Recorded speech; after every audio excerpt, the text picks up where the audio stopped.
Hey guys, welcome to my channel Roast Box.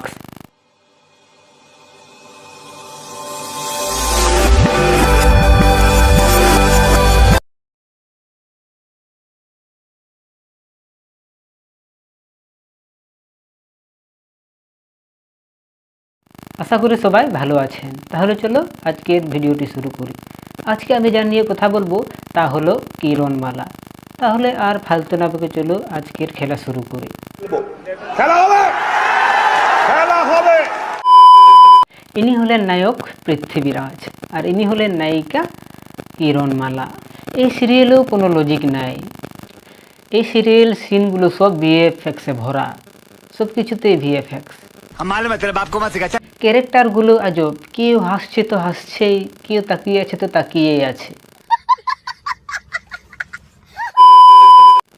সিরিয়ালে দেখানো হয়েছে যে নায়িকা হচ্ছে একজন রাজকন্যা আর নায়ক হচ্ছেন একজন রাজপুত্র। আর নায়কের উপর কুদৃষ্টি আছে একটা রাক্ষসীর। রাক্ষসী তার মেয়ের বিয়ে নায়কের সাথে দিতে চায়,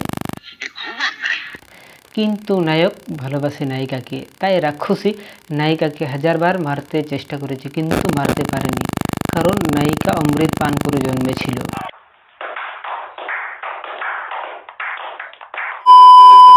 রাক্ষসী নিজেকে অনেক শক্তিশালী ও সুন্দরী মনে করে, কিন্তু সত্যি বলতে গেলে বান্দরের রাজ্যের রাজকুমারী লাগছে সে। গজব বেইজ্জতি है। একদম বান্দরীর মতন। অত ওভার মেকআপ কে করে ভাই?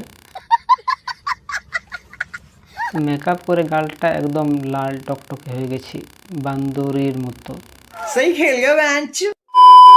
কিন্তু রাক্ষসীর মৃত্যুর চাবিকাঠি হলো কিরণমালা, তাই সে নায়কদের রাজ্যে ঢুকে অন্য পরিচয় দিয়ে। বুঝতে মারার জন্য আমার এই ছদ্মবেশ, তাই আমি আর ঝিনুকমালা কিরণমালা নয়।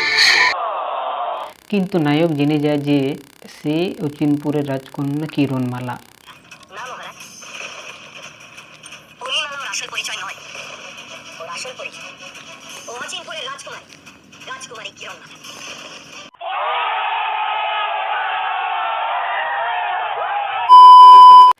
নায়ক যখন বলে যে সেই কিরণমালা, তখন তার কথা কেউ বিশ্বাস করে না।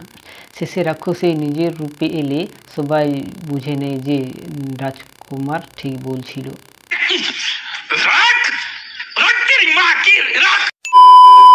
তারপর কিরণমালা রূপোর কাঠি আর সোনার কাঠির সাহায্যে রাক্ষসীদেরকে পাতালপুরীতে পাঠিয়ে দেয়।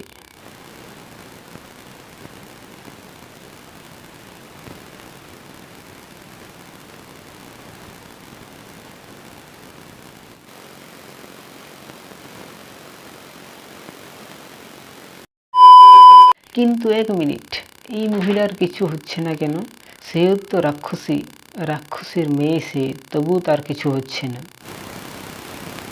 কেন? তার কিছু হলো না, সে পাতালপুরীতে গেল না কেন? এই প্রশ্নের উত্তর আমি আজ পর্যন্ত পেলাম না। সেও রাক্ষসী ছিল, কিন্তু তার মায়ের সাথে সে পাতালপুরীতে গেল না। যত সব মাথা ব্যথা সিরিয়াল। তো চলো আজকের ভিডিওটা এ পর্যন্ত। ভিডিওটা ভালো লাগলে লাইক কমেন্ট শেয়ার করতে ভুলবেন না। চ্যানেলে নতুন থাকলে চ্যানেলটিকে সাবস্ক্রাইব করে নোটিফিকেশনটা অন করে দেবেন নতুন ভিডিও সবার আগে পেতে। তো দেখা হচ্ছে অন্য কোনো ভিডিওতে, ততক্ষণের জন্য বাই।